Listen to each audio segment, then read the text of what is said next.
কাছে শহরে আপনারা অনেকেই চেনেন। 4-5 বছর আগে আমি একটা প্রোগ্রামে গিয়েছিলাম। সেখানে আমি এরকম আলোচনা শেষ করেছি, মাঝবান্ডার তরিকত নিয়ে আমি কিছু আলোচনা করেছি।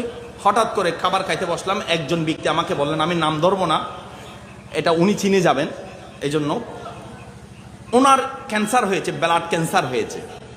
ব্লাড ক্যান্সারে স্টেজ 1, স্টেজ 2, স্টেজ 3, স্টেজ 4, 4টা স্টেজ থাকে। 4 স্টেজে চলে গেছে সেই মানুষটা। তো উনি আমাকে খাবার টেবিলে বসে আমাকে বলছেন, হুজুর আপনি আজকে যে আলোচনাটা মাইজভান্ডারের শরাফত নিয়ে, আওলাদদের মর্যাদা নিয়ে কথা বলেছেন, সেটার জ্বলন্ত উদাহরণ হলাম আমি। জ্বলন্ত উদাহরণ হলাম আমি। বলছি কি উদাহরণ? ওই যে মাইজভান্ডারের আওলাদরা ওই যে ওইটার মতো, যে নজর নজর সে মিলে দিদার হো যায়, লো খামুশ রহে কালাম হো যায়। তারা চোখে চোখে কথা বলে, মুখ কিন্তু বন্ধ থাকে। নজর নজর সে মিলে দিদার হো যায়, লো খামুশ রহে কালাম হো যায়। তাদের মুখ বন্ধ থাকে কিন্তু কথা বলে ফেলে। বলছে আমি স্টেজ 4 ক্যান্সারের রোগী, ব্লাড ক্যান্সারের রোগী। ইন্ডিয়ায় চিকিৎসা করতে গিয়ে ডাক্তাররা বলেছে আপনি সর্বোচ্চ 6 মাস বাঁচবেন, সুতরাং ইন্ডিয়াতে আসার দরকার না, বাংলাদেশে যা খাইতে মন চায় বাংলাদেশে গিয়ে খেয়ে নেন। এরকম বলে আমাকে বাংলাদেশে পাঠিয়ে দিয়েছে। ঘটনা চক্করে আমি মৌলা হুজুরের মুরিদ ছিলাম। সুবহানাল্লাহ। হাসান মাইজভান্ডারি, আমি মুরিদ ছিলাম। তা আমি মৌলা হুজুরকে দরবারে যাচ্ছি আসছি, বারবার আমি ফরিয়াদ জানাচ্ছি। উনি আমাকে সরাসরি কথাগুলো বলেছেন বিদায় আমি বলতে পারছি। আর একজন থেকে শোনা কথা নয়, ডিরেক্টলি শুনেছি এটা। তখন ফরিয়াদ দিয়ে রাতের বেলা ঘুমাইছি যে মৌলা হুজুর আমাকে স্বপ্নে আমার সামনে এসে 3জন মানুষ, সাদা কাপড় পরা 3জন মানুষ সাথে নিয়ে এসেছে। আমাকে বলছে যে আপনার রোগ ভালো হয়ে যাবে, তো আমি এই 3জনকে দায়িত্ব দিয়েছি। আপনার রোগ ভালো হয়ে যাবে, আমি এই 3জনকে দায়িত্ব দিয়েছি।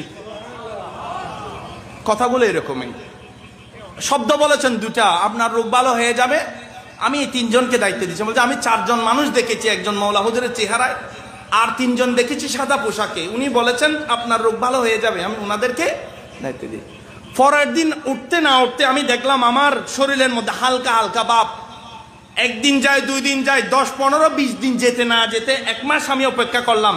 আমার শরীরে হালকা হালকা ভাব, ব্যথা বেদনা কমে যাচ্ছে। আমি বলছি আমার এত ভালো ফিলিংস হচ্ছে কেন? ডাক্তারের কাছে আর বাংলাদেশে দেখাই না। 1 মাস 4 মাস পরে আমি যখন ভালো ফিল হচ্ছে, আমি আবার ইন্ডিয়ায় চলে গেছি।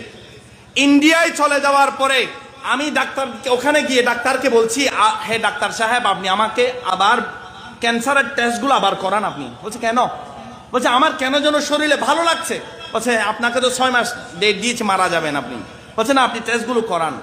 ডাক্তার তাকে আবার টেস্টগুলো করে দেখতে পেলেন ওনার শরীরে ক্যান্সারের জীবাণু নাই। সুবহানাল্লাহ। তখন ডাক্তাররা একটা শব্দ বলেছেন, ইউ আর মিরাকেল বয়। হে বাংলাদেশের মানুষ, ইউ আর মিরাকেল বয়। তুমি হলে ঐশ্বরিক সন্তান, তুমি হলে অলৌকিক মানুষ। সুবহানাল্লাহ। ওনার সরাসরি জবান আমি শুনেছি। শোনার পরে আমি তো হয়ে গেছি। রাতের বেলা আমি এসে একটা ফেসবুকে স্ট্যাটাস দিয়েছি যে মানে ওনার বলা কথাটা আমি স্ট্যাটাস দিয়েছি। সরাসরি কোত্থেকে জানি আমার কাছে ফোন এসেছে যে তাড়াতাড়ি যেন এটা আমি ডিলিট করে দিই। দরবার থেকে ফোন দিয়েছে, আমি যেন এটা ডিলিট করে দিই। কেন? যে আওলাদের রাসূলের কাজ এটা না যে কেরামত বলে বলে বেড়ানো। এরকম বলে বলে বেড়াতে গেলে রাতের পর রাত এবং দিন যে ঝর্ণা ধারার মতো আওলাদের রাসূলদের কেরামত প্রকাশিত হচ্ছে। জোরে বলুন সুবহানাল্লাহ। ওনারা কেরামত বিক্রি করে করে চলতে হয় না, কারণ তাদের চেহারার ভিতরে আল্লাহ পাক রাসূল করিম সাল্লাল্লাহু আলাইহি ওয়াসাল্লামের রূপ দান করেছেন। সুবহানাল্লাহ।